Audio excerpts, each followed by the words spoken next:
அஸ்ஸலாமு அலைக்கும். இன்றைக்கி ராபியா குக்கிங்கில் என்ன செய்ய போகிறோம் அப்படின்னு பார்த்தீங்கன்னா, ஒரு சீக் கபாப் தாங்க செய்ய போகிறேன். நான் வந்து மட்டனில் வந்து ஒரு சீக் கபாப் செய்ய போகிறேன். அது எப்படி செய்யுது அப்படின்னு சொல்லிட்டு பார்க்கலாம். நான் வந்து ஒரு 150 கிராம் மட்டன் வந்து எடுத்திருக்கேன். இதை வந்து நல்லா கொத்திட்டு இல்லை அரைச்சிட்டு எடுத்துக்காங்க. நல்லா கைமா மாதிரி பண்ணிடணும். நல்லா பொடிசாக இருக்கணும். இது வந்து இந்த மாதிரி பண்ணி எடுத்துக்காங்க. இப்போ இதுக்கு வந்து ஃபஸ்ட் நான் வந்து கொஞ்சம் மசாலா வந்து அரைச்சிடலாம். அது எப்படி அரைக்கிறதுன்னு சொல்லிட்டு பார்க்கலாம். இப்போ ஒரு மிக்ஸி ஜார் எடுத்துக்கிறேன். இதில் வந்து ஒரு அரை ஸ்பூன் ஜீரகம் வந்து சேர்த்துக்கிறேன். அடுத்து ஒரு அரை ஸ்பூன் மல்லி சேர்த்துக்கிறேன், முழு மல்லி. அடுத்து அரை ஸ்பூன் மிளகு.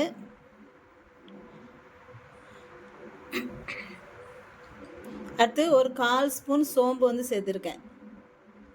சோம்பு 1/4 ஸ்பூன் சேர்த்துக்கோங்க. இது எல்லாத்தையும் 1-2 அடிக்கணும். அடுத்து வந்து ஒரு 3 பச்சை மிளகா, ஒரு 4 காஞ்ச மிளகா. இப்போ இது எல்லாத்தையும் 1-2 அரைச்சிக்கிறேன். இந்த பாருங்கள், ரொம்ப நைஸாக அரைச்சிடக்கூடாது, தண்ணி ஊற்றி அரைக்கக்கூடாது.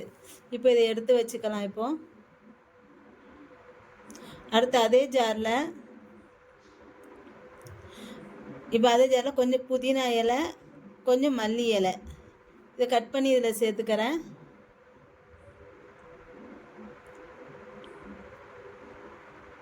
அடுத்து 2 வெங்காயம், மீடியம் சைஸ் வெங்காயம் 2 அதிலே கட் பண்ணி சேர்த்துக்கணும். சேர்த்துட்டு இதையும் 1-2 அரைச்சி எடுத்துக்கோங்க. இப்போ கட் பண்ணி சேர்த்துட்டு 1-2 அரைச்சி எடுத்துக்கலாம். இந்த பாருங்க, இந்த மாதிரி 100 அரைச்சி எடுத்துக்க. இப்போ மசாலா எல்லாம் அரைச்சாச்சு. அரைச்சதுக்கப்புறம் இதில் என்னென்ன சேர்க்கலான்னு சொல்கிறேன். இப்போ நான் வந்து 1 ஸ்பூன் இஞ்சி பூண்டு பேஸ்ட்டை வந்து சேர்த்துக்கிறேன். அடுத்து வந்து கொஞ்சமாக ஓமம் வந்து சேர்த்துக்கிறேன். ஓமம் வந்து ஒரு 1/4 ஸ்பூன் சேருங்க போதும். நல்லா கசக்கிட்டு வந்து சேர்த்துக்கணும். மிக்ஸ் பண்ணிக்கலாம்.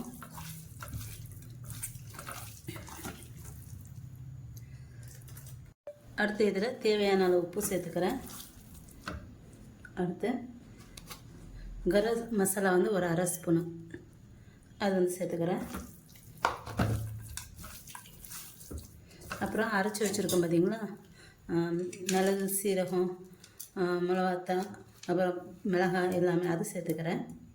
அடுத்து மல்லி, புதினா, வெங்காயம் அது வந்து 1-2 அரைச்சி எடுத்துருக்கோம்னா அதையும் சேர்த்துக்கிறேன்.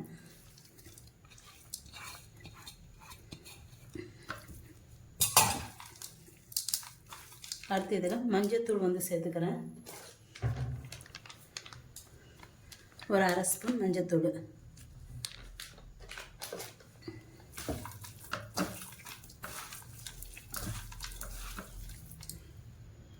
அடுத்து இதில் 1 ஸ்பூன் நெய் வந்து சேர்த்துக்கிறேன்.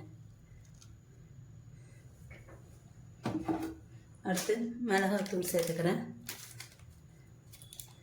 மிளகாத்தூள் வந்து ஒரு ஸ்பூன் மிளகாத்தூள் சேர்த்துக்கோங்க.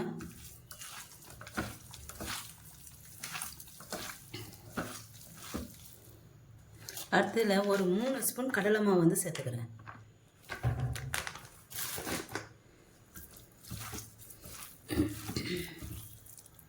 அடுத்து இதுலேட்டு ஒரு பாதி தக்காளி வந்து சேர்த்துக்கிறேன். இதை நல்லா பொடியாக நறுக்கிட்டு சேர்த்துக்கணும். பாதி போதும்.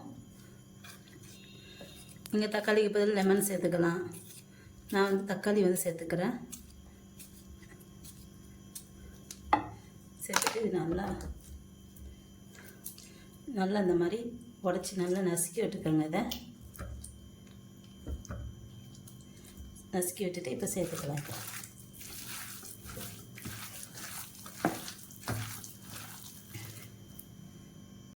இப்போ இதில் ஒரு 2 ஸ்பூன் தயிர் வந்து சேர்த்துக்கிறேன். அவ்வளோதாங்க.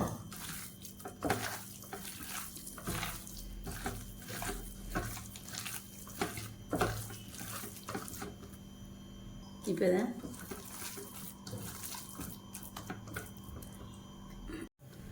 இப்போ எல்லாம் மிக்ஸ் பண்ணதுக்கப்புறம் இந்த மாதிரி ஸ்டிக்கு வந்து எடுத்து வச்சுக்கோங்க. இந்த மாதிரி ஸ்டிக்கில் வந்து கறியை கொஞ்சம் கொஞ்சமாக சேர்த்து இது பண்ணி வச்சுக்கலாம். இது பாருங்க, இந்த மாதிரி தான் ஸ்டிக்கில் இது பண்ணிக்கணும். உங்கள்கிட்ட இந்த மாதிரி ஸ்டிக் இல்லைன்னா ஸ்டிக்கில் லேமினேட்டு இந்த மாதிரி ஷேப்பில் நீளமாட்டு கறியை வந்து இந்த மாதிரி பண்ணிவிட்டு நீங்கள் தோசை கல்லுலேயோ இல்லைன்னா தோசை தவாலேயோ வந்து போட்டு எடுத்துக்கலாம். ஏன்னா இந்த மாதிரி ஸ்டிக் இருக்கிறதுனால அந்த ஸ்டிக்கில் நான் வந்து செய்கிறேன். இந்த மாதிரி எல்லாத்தையுமே இந்த ஸ்டிக்கில் இந்த மாதிரி சேர்த்துக்கோங்க. கறியை வந்து இப்போ நான் வந்து ஒரு தவாவில் வந்து எடுத்து வச்சுக்கிறேன். இப்போ வந்து நான் வந்து ஒரு தவாவில் கொஞ்சம் எண்ணெய் ஊற்றிட்டு எண்ணெய் காஞ்சதுக்கப்புறம் இந்த தவாவில் ஒன்று ஒன்றா வந்து போட்டு எடுத்துக்கிறேன். ஹை ஃப்ளேமில் வைக்காதீங்க, லோ ஃப்ளேமில் வச்சுக்கோங்க. மீடியம் ஃப்ளேமில் வச்சுக்கோங்க. அப்போ தான் கறி வந்து உள்ளெல்லாம் நல்லா வேகும். ஹை ஃப்ளேமில் வச்சுருந்தீங்கன்னா சீக்கிரம் கறிஞ்சிடும், உள்ளே வந்து கறி வந்து வேகாது. அதனால் நான் மீடியம் ஃப்ளேமில் வச்சு வேக வைக்கிறேன். இந்த மாதிரி எல்லா கறியும் மீடியம் ஃப்ளேமில் வச்சு வேக வச்சு எடுத்துக்கோங்க. இது வந்து ரொம்ப சுவையாக இருக்கும், பிள்ளைங்களுக்கு வந்து ரொம்ப பிடிக்கும். இது வந்து இப்போ இது வந்து ரெடி ஆகிடுச்சு. இதை ஃபுல்லாக திருப்பி வேக விட்டு எடுத்துக்கோங்க மீடியம் ஃப்ளேமில் வச்சு. இப்போ இதெல்லாம் எடுத்தாச்சு. எடுத்ததுக்கப்புறம் இது பாருங்கள் எவ்வளோ டேஸ்ட்டாக ரொம்ப நல்லா இருந்துச்சு. நான் இது வந்து நிறைய தடவை செஞ்சுருக்கேன், இப்போவும் அதே மாதிரி செஞ்சுருக்கேன். ரொம்ப டேஸ்ட்டாக நல்லா இருந்துச்சு. கண்டிப்பாக நீங்களும் ட்ரை பண்ணி பார்த்துட்டு எப்படி இருக்குன்னு சொல்லுங்கள். மட்டன் ஷீக் கபாப் வந்து ரெடி ஆகிடுச்சு. என்னோட இந்த வீடியோ உங்களுக்கு பிடிச்சிருந்தா லைக் அண்ட் கமெண்ட் ஷேர் பண்ணிக்கோங்க. என்னோடய சேனலை மறக்காமல் சப்ஸ்கிரைப் பண்ணிக்கோங்க.